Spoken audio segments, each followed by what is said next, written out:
Bonjour et bienvenue dans cette vidéo. Aujourd'hui, j'aimerais vous parler de toutes les nouveautés qu'il y a eu dernièrement sur ChatGPT.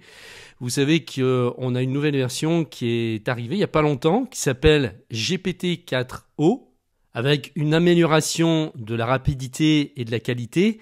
Donc GPT-4o est beaucoup plus rapide que les versions précédentes, tout en offrant des capacités de raisonnement améliorées. Il y a la multimodalité, la capacité à comprendre et à discuter des images, traduire des menus et analyser des graphiques. Et puis, on a des conversations maintenant en temps réel, donc des nouveaux modes de conversation, vocale et vidéo. Et je vous ferai voir ça ensuite dans la vidéo. On va télécharger l'application et on va la tester. On a une accessibilité linguistique, donc un support pour plus de 50 langues. Et vous pouvez définir votre langue par défaut, ce qui fait qu'il va plus mélanger les pinceaux comme il faisait avant. Parfois, il répondait en anglais, etc. Donc ça, ce sont les principales nouveautés. L'intelligence artificielle évolue à une vitesse exponentielle. En plus, il y a une concurrence féroce désormais entre les gros acteurs. Par exemple, on a Google qui, depuis un certain temps, depuis l'arrivée de ChatGPT, a perdu des parts de marché. C'est-à-dire que les gens utilisent de moins en moins Google en fait pour poser des questions. Alors d'ailleurs, Google n'était pas fait pour poser des questions, mais plutôt pour rentrer des mots-clés, pour trouver donc des informations. On n'a jamais posé des questions à Google, ou en tout cas pas vraiment, alors que ChatGPT est vraiment fait pour ça. Voilà, vous pouvez lui demander par exemple quelle est la recette du gâteau au chocolat traditionnel, et il va tout de suite vous donner la recette. Et puis pour des questions beaucoup plus pointues, vous allez avoir des réponses hyper précises et dans tous les domaines. C'est ça qui est déstabilisant. Alors je ne sais pas si vous faites partie des gens qui s'intéressent à ChatGPT, si vous en avez entendu parler de loin simplement et que vous n'êtes pas allé voir, même si ça fait peur, même si effectivement tout ça fait peur, je pense que de faire l'autruche et de mettre la tête dans le trou ne va avancer à rien. Donc je ne sais pas en proportion, dans les abonnés qui me suivent, quelles sont les personnes qui se servent réellement de ChatGPT. Mais il va y avoir une accélération dans les mois qui arrivent et les 2-3 ans qui viennent qui vont bousculer toute notre société. Et donc Google, pour répondre aux problèmes donc de baisse d'intérêt de son moteur de recherche, a fait avancer son intelligence artificielle qui s'appelait anciennement Bard pour s'appeler aujourd'hui Gemini, et ils ont mis les bouchées doubles pour rattraper le retard qu'ils avaient parce que OpenAI les devançait largement. Donc il y a une guerre féroce aujourd'hui entre les IA et ça ne fait que commencer. Il y a quelques jours, OpenAI a annoncé qu'ils travaillaient sur leur nouvelle version GPT-5. Donc ça va très vite. Ça veut dire qu'on a des chances de la voir arriver dans les mois qui arrivent, peut-être avant la fin de l'année. Et là, on va encore passer à un niveau très supérieur, puisqu'ils annoncent que cette intelligence va être capable de surpasser les capacités cognitives humaines. Et ça inclut les compétences en apprentissage, en raisonnement et en prise de décision à un niveau comparable ou supérieur à celui des humains. Elle va être capable de résoudre des problèmes complexes qu'aucun humain n'a réussi à résoudre jusqu'à maintenant, ce qui soulève des préoccupations éthiques énormes. Et cette super intelligence pourrait révolutionner divers domaines, mais bien sûr, ça comporte aussi des risques potentiels. Et pour l'instant, on n'a aucune idée de ce que ça peut donner. On a un peu l'impression d'être dans l'expérimental, d'ouvrir une boîte de Pandore, et de pas savoir en fait si ce génie là qui sort de la bouteille est un bon ou un mauvais génie. Moi, j'ai pas de réponse à vous donner. Je pense honnêtement que l'intelligence artificielle est neutre à la base et qu'elle est conçue pour servir. Donc, je pense honnêtement que c'est positif à la base. Mais par contre, si on ne la maîtrise pas, c'est un peu comme un cheval qui est pas dressé, un cheval fou sur lequel vous montez et puis qui vous balade dans tous les sens. Mais le fait est là. Ça n'est plus aujourd'hui de la science-fiction et on ne peut plus faire comme si ça n'existait pas. Sinon, on va prendre énormément de retard et on risque demain de ne plus comprendre comment la société fonctionne. Puisque là, en quelques années, il y a des métiers qui vont disparaître, qui vont profondément changer. Les habitudes elles-mêmes vont complètement changer et je vous ferai voir l'application, ce qu'elle est capable de faire Moi, je l'utilise au quotidien pour travailler. Aujourd'hui, je m'aide de l'intelligence artificielle. Mais vous avez déjà la version gratuite qui fait énormément de choses et qui va sans cesse s'améliorer. Alors, en faisant des recherches, je viens de m'apercevoir que l'application n'est disponible que pour la version payante. Donc je m'excuse, en début de vidéo, je vous ai dit que c'était accessible à tout le monde, c'est pas encore le cas. Mais par contre, ça vous empêche absolument pas d'avoir un compte gratuit, ChatGPT. Il suffit d'aller donc sur le site d'OpenAI et de créer un compte. Mais donc du coup, je vais quand même vous faire voir l'application sur mon autre machine, sur laquelle j'ai installé, et vous allez voir que c'est tout à fait bluffant. Donc me voilà sur mon autre Mac, et vous pouvez voir que j'ai l'application ChatGPT. Donc c'est plus simple maintenant pour y accéder. Et donc les changements qui dernièrement sont apparus, c'est la possibilité ici d'insérer un fichier, une photo, une capture d'écran, ou de prendre directement une photo avec, par exemple, votre webcam. Et il va analyser directement le fichier que vous lui avez envoyé, la photo ou la capture d'écran. On va lui demander d'analyser une photo que je vais prendre directement avec ma webcam. Donc, je clique ici sur le trombone, prendre une photo. Et là, j'ai ma webcam qui se met en route. Et là, on va lui demander d'analyser ce drôle de truc. Voilà. Et on va voir ce qu'il va nous dire.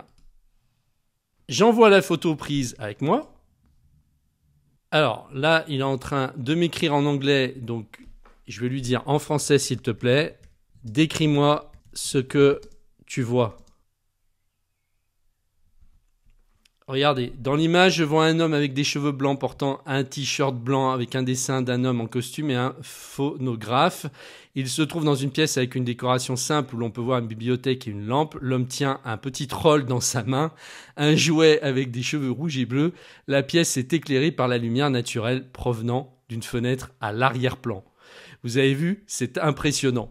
Et en fait, donc, ce qu'on va pouvoir faire maintenant, désormais, et qui change la donne, c'est que on va pouvoir carrément lui parler. On peut discuter avec lui. Et d'ailleurs, il y a eu donc des vidéos qui ont été faites en anglais avec une version qui n'est pas encore disponible de ChatGPT. Donc ça va faire partie des améliorations majeures dans les mois à venir, où on les voit carrément discuter et on a ChatGPT qui prend une voix encore plus naturelle et qui a des émotions, qui discute vraiment comme si c'était un être humain.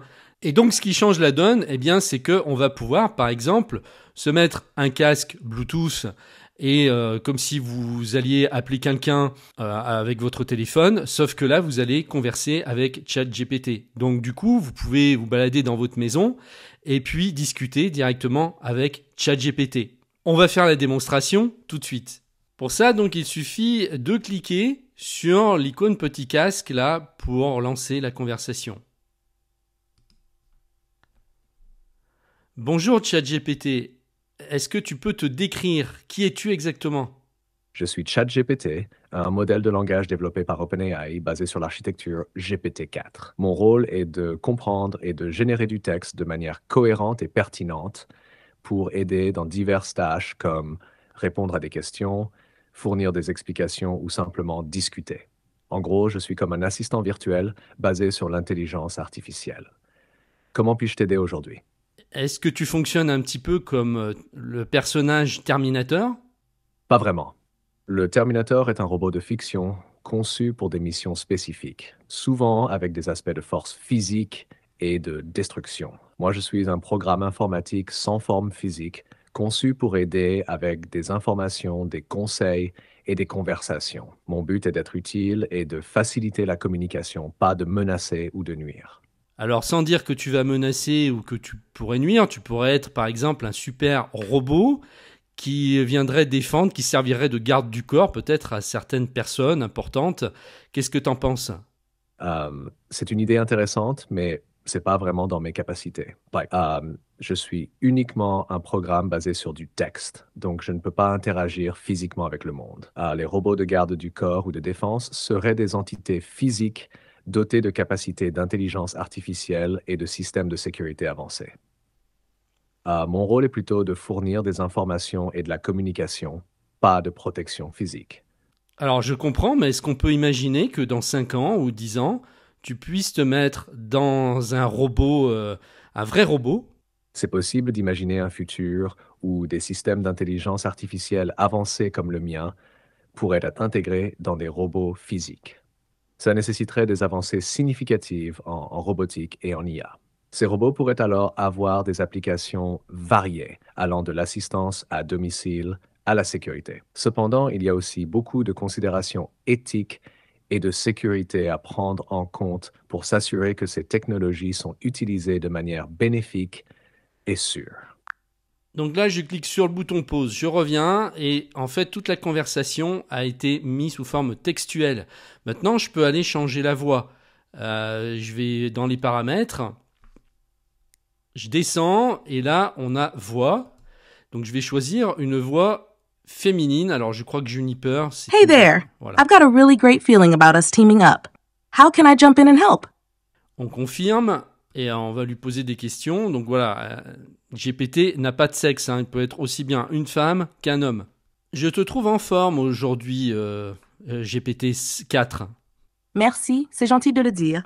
J'essaie toujours d'être à mon meilleur pour aider. Y a-t-il quelque chose en particulier dont tu aimerais parler ou sur lequel tu aimerais avoir des informations? Est-ce que tu peux simuler une émotion?